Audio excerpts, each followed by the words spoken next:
Kalau ini bapak ibu-ibu pernah lakukan, minta kepada Allah istighfar khusus untuk kalimat-kalimat itu. Pesan keimanan yang kita lihat di sini. Artinya bisa saja Allah malah memindahkan masalah orang itu ke kita. Lihat bahayanya. Nah kebanyakan rezeki-rezeki, nikmat-nikmat Allah hilang dari kita justru karena masalah seperti ini. Tapi kita nggak sadari. Sebelum melanjutkan kajian ini, dukung dakwah Islam dengan cara subscribe, nyalakan lonceng notifikasi, like, dan tinggalkan komentar terbaik Anda. Jazakumullahu khairan katsiran.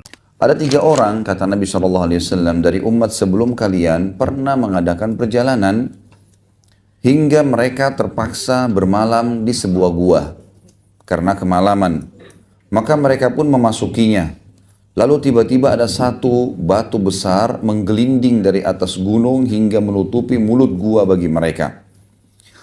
Maka mereka pun berkata, sesungguhnya tidak ada yang bisa menyelamatkan kalian dari batu. Salah seorang dari mereka berkata, tidak ada yang bisa menyelamatkan kalian dari batu besar ini untuk keluar dari gua, kecuali bila kalian berdoa kepada Allah dengan, dalam kurung, bertawassul menyebutkan amal-amal saleh kalian. Dan tawassul artinya menjadikan perantara. Amal-amal saleh bisa dijadikan sebagai perantara. Nanti akan saya masuk ke hukum-hukumnya ya, saya baca terjemahan dulu. Salah seorang dari mereka berdoa, ya Allah, aku memiliki 2 orang tua yang sudah lanjut usia.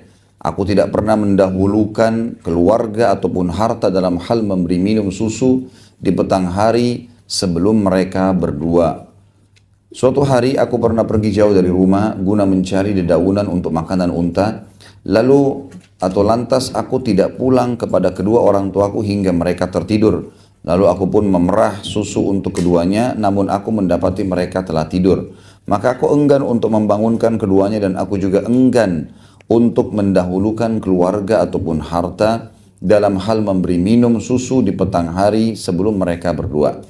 Maka aku berdiri sementara gelas susu ada di tanganku, menunggu kedua orang tuaku itu bangun hingga terbit fajar. Padahal anak-anak berteriak-teriak, menangis karena lapar di kedua kakiku. Kemudian kedua orang tuaku bangun, lalu meminum jatah minum susu sore hari mereka. Ya Allah, jika aku melakukan hal itu demi mencari wajah-Mu, maka bebaskanlah kami dari himpitan batu raksasa ini. Maka batu itu pun bergeser sedikit, namun mereka belum bisa keluar dari gua. Yang kedua atau yang lainnya berdoa karena mereka bertiga, ya Allah, sesungguhnya dulu aku memiliki sepupu perempuan yang merupakan orang yang paling aku cintai.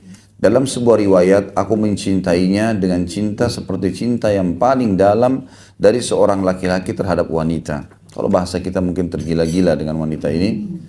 Maka aku menginginkan dirinya, maksudnya untuk berzina dengannya. Namun dia menolakku, sampai tak kala musim peceklik menghimpitnya, dia datang kepadaku, aku pun memberinya 120 dinar dengan syarat dia mau menyerahkan dirinya untukku dan dia terpaksa menyetujuinya. Hingga tak kala aku telah menguasainya, dalam satu riwayat lain tak kala aku telah duduk di antara 2 kakinya, dia berkata, takutlah kepada Allah, janganlah kamu merobek cincin kecuali dengan haknya. Maka aku pun pergi meninggalkannya padahal dia adalah orang yang paling aku cintai dan aku pun membiarkan emas yang telah aku berikan kepadanya. Ya Allah, jika aku melakukan itu demi mencari wajah-Mu, maka bebaskanlah kami dari apa yang sedang menimpa kami ini. Maka batu itu pun bergeser, namun mereka belum bisa keluar darinya. Orang ketiga lalu berdoa di antara mereka, ya Allah, aku dulu pernah mempekerjakan para buruh, punya pegawai-pegawai, dan aku telah memberikan kepada mereka semua upah mereka, kecuali satu orang yang meninggalkan haknya dan pergi tiba-tiba. Maka aku mengembangkan upahnya itu, gajinya, hingga menjadi harta yang sangat banyak. Kemudian setelah berlalu beberapa lama, dia datang lagi kepadaku dan berkata, wahai hamba Allah, bayarkan kepadaku upahku. Lalu aku berkata, semua yang kamu lihat ini berasal dari upahmu. Ada unta, sapi, kambing, dan juga budak. Maka dia berkata, wahai hamba Allah, jangan engkau mengejekku. Aku berkata, aku tidak mengejekmu. Lalu dia mengambil semuanya. Dia menggiringnya dan tidak menyisakan sedikit pun. Ya Allah, jika aku melakukan itu semua demi mencari wajah-Mu, maka lepaskanlah kami dari apa yang menimpa kami ini. maka batu itu pun bergeser lagi dan mereka pun keluar meneruskan perjalanan. Hadis ini diriwayatkan oleh Imam Bukhari dan Imam Muslim. Baik, seperti biasa kita akan masuk tentunya ke bahasan-bahasan hadis ya. Tapi di situ ada footnote nomor 39. Dilihat ya. Ada tulisan kecil 39 di akhir hadis, terjemahan hadis. Lihat nggak? Baik. Lihat di bawah di footnote ada 39 juga di bawah. Sudah lihat? Baik. Dalam hadis ini kata penulis terdapat doa di saat genting dan tawassul seorang hamba dengan berdoa dengan amal saleh. Tidak berbeda dengannya tawassul dengan nama-nama dan sifat-sifat Allah, juga dengan doa orang yang saleh. Adapun tawassul dengan zat para nabi dan wali, maka tidak ada dasar syariatnya. Sebaliknya, ia bertentangan dengan tawassul yang disyariatkan. Baik, kita sekarang seperti biasa, ibu-ibu sekalian, kita ambil pelajaran darinya. Pelajaran yang pertama, kita masih tentunya di bab kita, bab induk kita. Ini kita masih di bab 1 ya, dari Riyadhus Shalihin, adalah bab niat. Dan ini hadis terakhir di bab niat. Tentu ke depannya kita akan masuk ke bab kedua, masalah taubat. Nah, hadis ini adalah masih di bab niat, berarti kita masih menyinggung masalah niat. Masalah niat, tolong HP-nya di silent ya. Jadi, hadis ini masih bahas masalah niat. Baik, pelajaran apa yang kita ambil, ibu-ibu sekalian? Yang pertama ada hukum tawassul namanya. Ada hukum bertawassul. Tawassul itu artinya menjadikan perantara antara kita dengan Allah. Dan tawassul ada dua macam. Ada tawassul mahmuda dan ada tawassul mazmuma. Sekali lagi, kita sedang mengambil pelajaran pertama dari hadis ini tentang masalah hukum tawassul. Tawassul artinya menjadikan perantara antara kita dengan Allah. Ada tawassul yang pertama namanya mahmuda. Mahmuda artinya terpuji. Boleh dilakukan. Dan yang kedua tawassul mazmuma. Maksudnya tawassul yang dilarang. Tawassul mahmud, tawassul yang terpuji, itu ada 3 hal yang boleh ibu-ibu lakukan. Jadi tadi ada 2 macam tawassul, yang terpuji, tawassul mahmud, dan ada tawassul yang tidak terpuji atau tercela namanya mazmum. Ya. Tawassul mahmud yang terpuji ada 3 hal. Yang pertama, bertawassul dengan nama-nama dan sifat-sifat Allah. Seperti misalnya ibu mengatakan, Ya Ghafur, wahai zat yang maha pengampun, Ighfirli, ampunilah aku. Ini kita bertawassul namanya. Kita sedang menjadikan nama Allah perantara antara kita dengan Allah. Masuk dalamnya semua doa, semua zikir yang pernah disebutkan dalam Al-Quran dan juga oleh baginda Nabi SAW. Seperti misalnya doa-doa ruqyah, doa-doa yang digunakan untuk berobat, ya. Itu semua masuk di dalam itu tawassul namanya. Seperti misalnya hadis Nabi SAW yang berbunyi, siapapun yang mengunjungi orang sakit kemudian dia membaca 7 kali, As'alullahal azim, Rabbul arshil azim, ayyashfiyaka. Saya memohon kepada Allah yang maha agung, pemilik singgasana yang agung agar menyembuhkanmu. Kita baca 7 kali, kata Nabi SAW, kalau ajalnya belum datang pasti disembuhkan. Misal contoh, jadi kita menggunakan semua doa-doa, baik dalam Al-Quran ataupun sunnah Nabi SAW, untuk bertawassul dengan Allah. Ini yang pertama, jenis tawassul yang dibolehkan. Yang kedua, kita bertawassul dengan orang saleh yang masih hidup. Kita bertawassul dengan orang saleh yang masih hidup. Misal, ibu-ibu sekalian datang ke orang tuanya lalu mengatakan, ibu, ayah doain saya. Atau kita datang kepada seseorang yang kita anggap soleh, syaratnya masih hidup ya. Misal ada seseorang ibadahnya Masya Allah bagus sekali, kita mengatakan, doain saya. Seperti misalnya perilaku para sahabat, pada saat mereka datang kepada baginda Nabi SAW, sambil berkata, Ya Rasulullah doakan saya. Ya Rasulullah doakan orang tua saya. ya Rasulullah doakan anak saya. Dan Rasulullah SAW lakukan. Gitu kan. Berarti kita menjadikan orang soleh itu perantara antara kita dengan Allah Subhanahu wa taala. Dan juga pernah di zaman Umar radhiyallahu anhu, di zaman Umar bin Khattab radhiyallahu anhu, pernah ditimpa musim peceklik. Madinah kering sekali, panas gitu kan. Akhirnya Umar bin Khattab mengajak masyarakat Madinah untuk sholat istisqa, minta turun hujan. Selesai sholat, Umar bin Khattab lalu berdoa kepada Allah sambil berkata, memanggil pamannya Nabi, Abbas radhiyallahu anhu, masih hidup waktu itu. Beliau berkata, Umar mengajarkan kepada kita tentang pentingnya bertawassul dengan orang soleh yang masih hidup, tapi tidak boleh sama orang yang sudah mati. Umar berkata, ya Allah, sesungguhnya kami dahulu, kami menjadikan Nabi kami semasa beliau hidup sebagai perantara antara kami dengan engkau. Sekarang Nabi kami sudah mati, maka ini pamannya Abbas yang masih hidup akan kami jadikan perantara antara kami dengan engkau, maka terimalah doanya. Lalu Abbas pun mengangkat tangan ke langit, berdoa lalu turunlah hujan. Jadi riwayat Umar bin Khattab sangat jelas sekali ya. Dulu Nabi kami waktu masih hidup, kami jadikan perantara antara kami dengan engkau. Sekarang Nabi kami sudah mati. Artinya kami nggak bisa lakukan lagi sama orang mati walaupun Nabi. Dan tidak ada yang lebih mulia daripada Nabi SAW. Sekarang ini pamannya Abbas yang masih hidup, kami jadikan perantara antara kami dengan engkau, terimalah doanya. Jadi kita boleh datang ke orang soleh, atau kebetulan berpapasan, atau ada teman kita anggap soleh atau solehah, kita mengatakan doakan saya. Dan ini kita tahu juga sunnah dalam agama Islam. Setiap kali kita bertemu dengan seorang muslim, kalau kita temukan dia sakit, kita doakan syafakallah kalau laki-laki, syafakillah kalau perempuan. Semoga Allah sembuhkan kamu. La ba's alaiki. Semoga tidak menjadi masalah buat kamu. Kalau perempuan, la ba's alaika. Laki-laki, semoga tidak masalah buat kamu. Lanjutan juga hadisnya kita mengatakan tahur. Semoga jadi pembersihan dosa.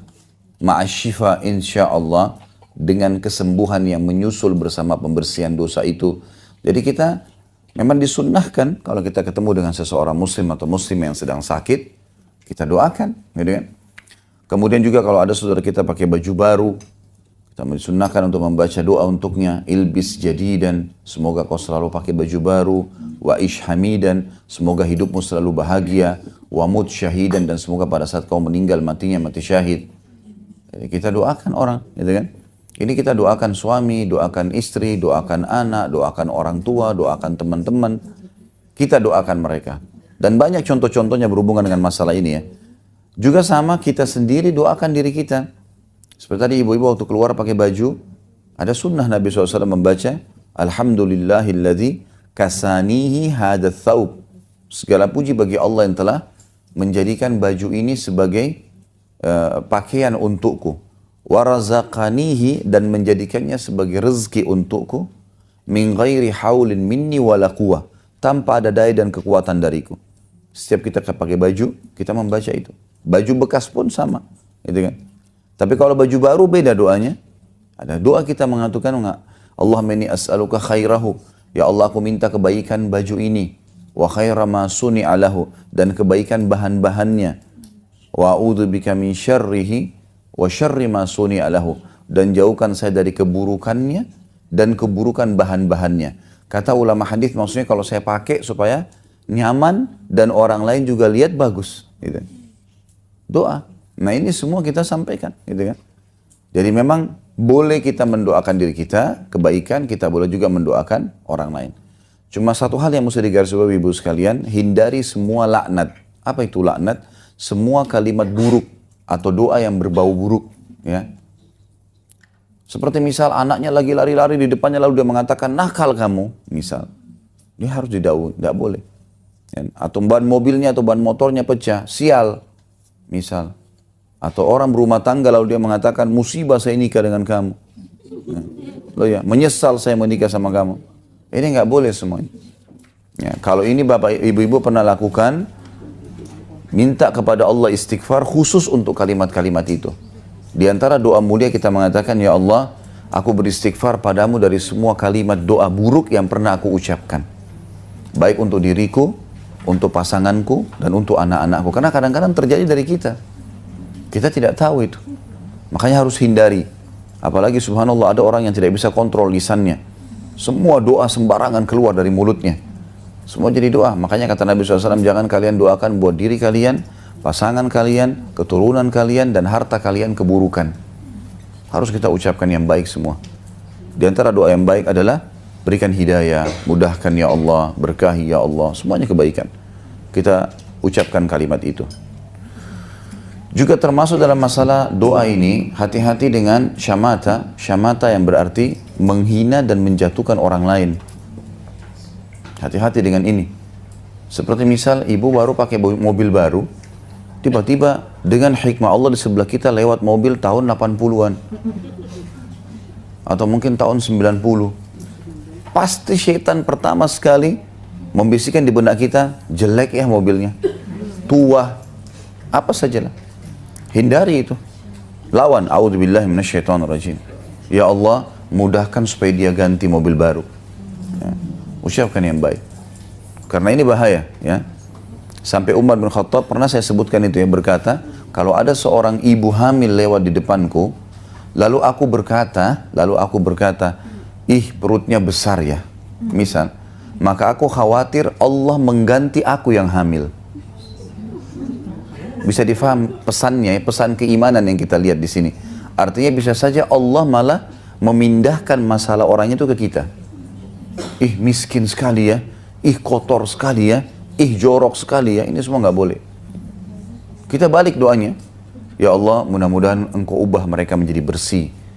Ya Allah begini, doakan kebaikan, karena berbahaya.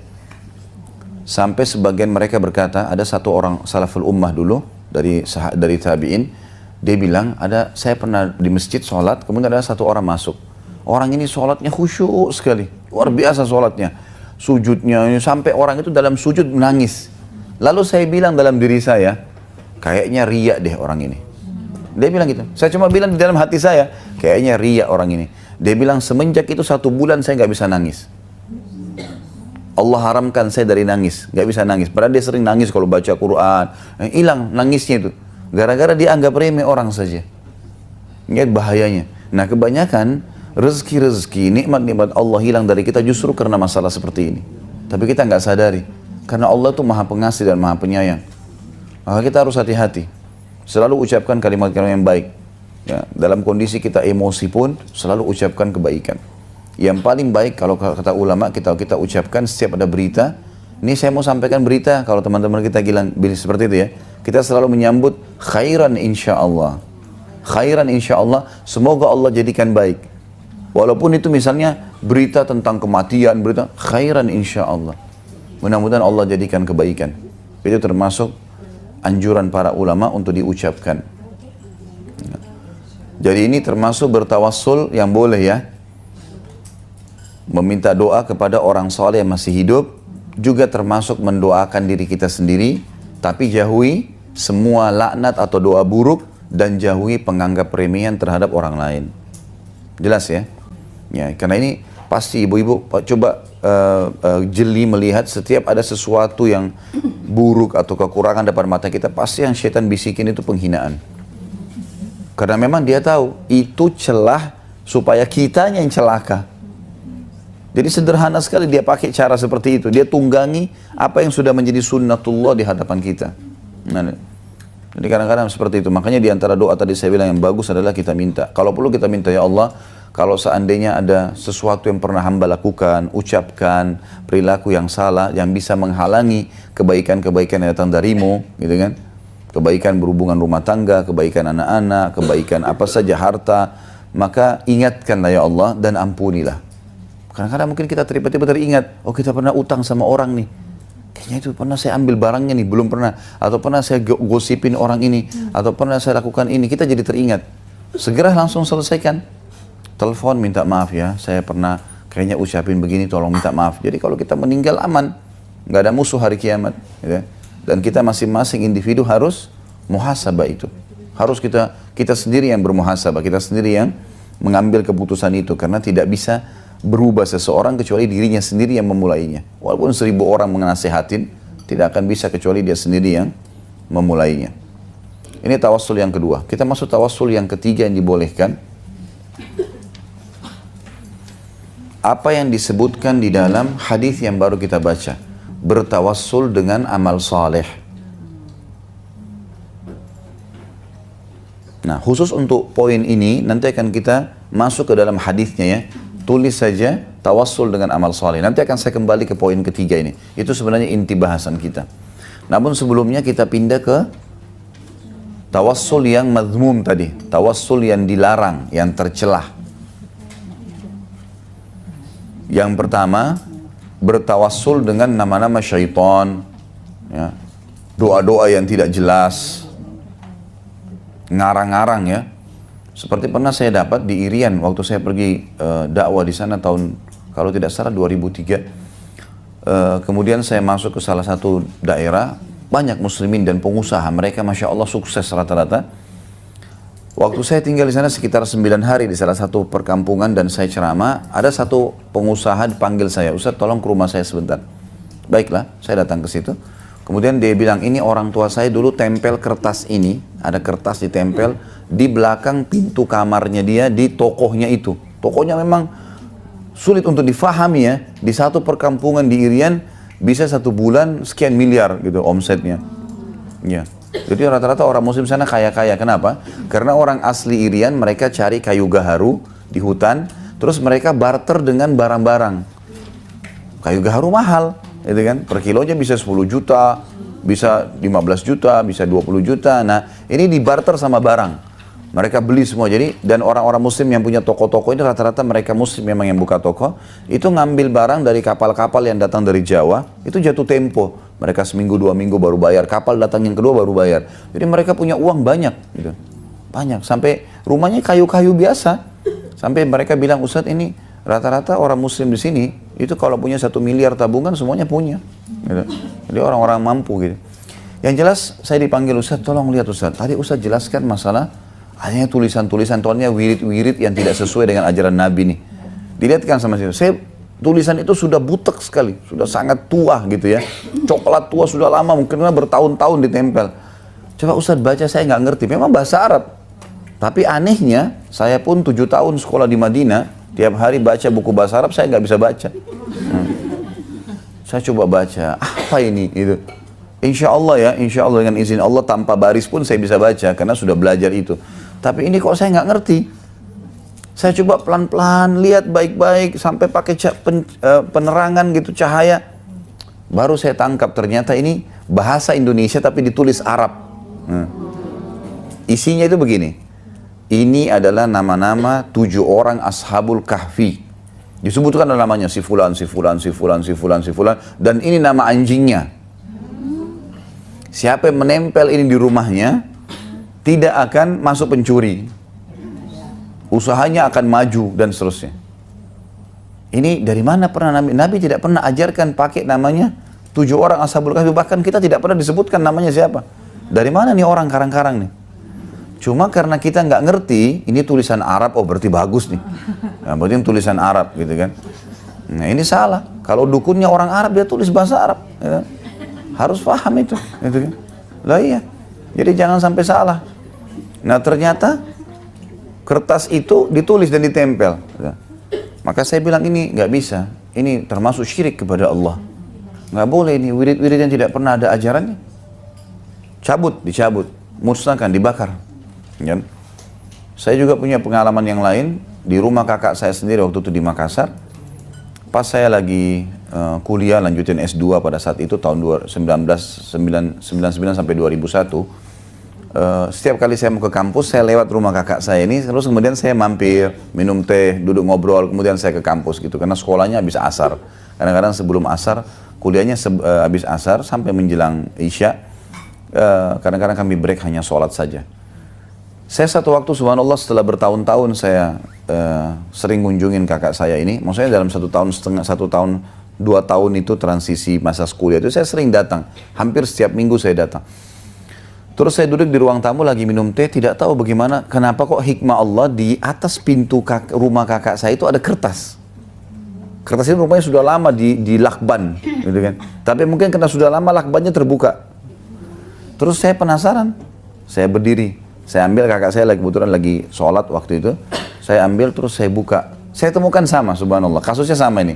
Sering gambar bintang-bintang, huruf hijaiyah dibolak-balik, gambar hewan lah, tapi tulisan Arab semua, gitu kan. Kemudian saya ambil, saya sudah tahu kalau ini adalah kertas-kertas yang tadi saya bilang, wirid-wirid dan zikir yang tidak pernah diajarkan oleh baginda Nabi SAW.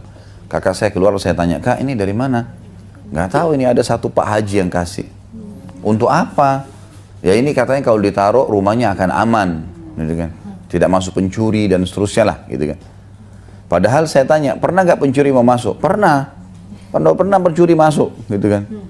Sama dengan tadi pengusaha muslim yang di Maroko, yang di Maroke itu, saya tanya, pernah nggak ada pegawai yang mencuri? Oh sering. Terus mana tadi manfaatnya kertas itu? Gitu kan. Ini contoh saja ya. Jadi tawassul yang boleh tadi semua doa-doa, wirid, asma'ul husna yang ada perintahnya itu dipakai boleh. Tapi kalau yang tidak ada perintahnya jangan ini. Ini nggak boleh. Ini malah dilarang, nggak bisa. Seperti tadi saya bilang menggunakan nama-nama Ashabul Kahfi lah, menggunakan nama-nama malaikat lah. Malaikat saja tidak pernah dipakai namanya, gitu kan. Misal dia panggil-panggil, gitu kan, atau nama syaitan yang dia tidak tahu tapi dia menggunakan itu. Maka ini sebaiknya dihindari. Dan mesti seharusnya ya. Kemudian yang kedua, yang tidak boleh, sama dengan poin tadi, tawassul yang boleh, kita meminta doa kepada orang hidup. Nah di sini lawannya adalah meminta kepada orang mati. Seperti orang banyak datang ke kuburan, minta-minta pada kuburan itu, ya. Menganggap kena ini kuburan kiai, kuburan syekh, kuburan orang saleh. Gitu. Coba ibu-ibu tangkap secara rasional, kita membacakan salawat kepada Nabi Muhammad sallallahu alaihi wasallam. Nabi-nabi juga kita mengatakan alaihimus salatu wassalam. Para sahabat yang soleh-soleh semuanya, kita masih mengucapkan radhiyallahu anhum. Kalau perempuan radhiyallahu anhunna, gitu kan. Jadi kalau rame-rame tentunya, kalau satu orang radhiyallahu anhu, laki-laki radhiyallahu anha kalau perempuan. Kenapa kita ucapkan salawat untuk Nabi SAW? Apa itu salawat, ibu-ibu sekalian? Kita meminta agar Allah tambahkan karunia dan rahmatnya. Kan gitu. Itu namanya salawat. Nabi SAW aja kita bacain salawat. Sahabat, para nabi saya kita bacain salawat. Para sahabat kita doain ridwanullahi alaihim, gitu kan. Apalagi kalau cuma kiai kita. Apalagi kalau cuma guru kita. Apalagi kalau cuma orang tua kita. Mereka yang sudah mati dalam Islam butuh pada kita. Bukan kita yang butuh pada mereka. Jangan dibalik ini kasusnya. Ya, jadi harus kita tahu mana yang boleh, mana yang tidak boleh di sini. Supaya jelas apa yang kita lakukan. Ya, jadi tidak boleh menjadikan perantara orang yang sudah meninggal. Kemudian yang ketiga, sama tadi lawannya, tawassul yang dibolehkan, yaitu bertawassul dengan amal soleh kan tadi. Nah, sekarang di sini lawannya bertawassul dengan maksiat. Ini nggak boleh. Misal orang yang pernah saya sebutkan kalau masih ingat pertemuan kita yang lalu, ada orang korupsi, uang haram, atau uang curian, atau uang riba, lalu dipakai ibadah sama dia. Mana bisa Allah terima nih? Sumber haram. Nggak bisa tawassul dengan itu. Nggak bisa. Tawassulnya harus dengan sesuatu yang halal. Ya, jelas ini ya. Jadi saya sudah pernah jelaskan ada hadis Nabi SAW yang berbunyi, tidak ada seseorang yang sengaja mendapatkan pendapatan haram, ya, kemudian dia gunakan untuk kebaikan. Misal dia hajikan orang tuanya, misal dia berikan fakir miskin, lalu dia didoakan oleh orang-orang yang dia buat baik. Orang tuanya gembira dihajikan, terima kasih nih anak, moga anak saya panjang umur, apalah segala macam. Atau orang miskin, kita kasih lunasi utangnya, tapi dari sumber haram ya. Mereka mendoakan kita, maka kata Nabi SAW, kecuali itu akan menambah siksaan untuknya. Jadi orang yang nyumbang haram itu malah jadi siksaan buat dia. Karena Allah nggak terima. Inna Allah tayyibun la yakbalu illa tayyiba. Allah itu suci dan bersih, sempurna. Tidak akan terima kecuali yang suci, bersih dan sempurna. Ya. Jadi nggak bisa kita bertawassul dengan amal buruk, amal haram, nggak bisa. Tadi pendapatan haram, nggak boleh. Orang kumpul kebo berzina, Kemudian dia bilang, ya Allah, saya telah membiayai perempuan ini. Nah, sembuhkan penyakit saya. Ini tambah penyakit buat dia. Tidak bisa. Kecuali istrinya memang. Ya, halal dia nikah, lalu dia bertawassul, ya Allah saya sudah berbuat baik sama orang ini, dan seterusnya. Sebagaimana akan kita kembali ke poin ketiga tadi saya bilang. Kembali ke hadis kita. Jelas ya? Jadi ada tawassul yang boleh, ada tawassul yang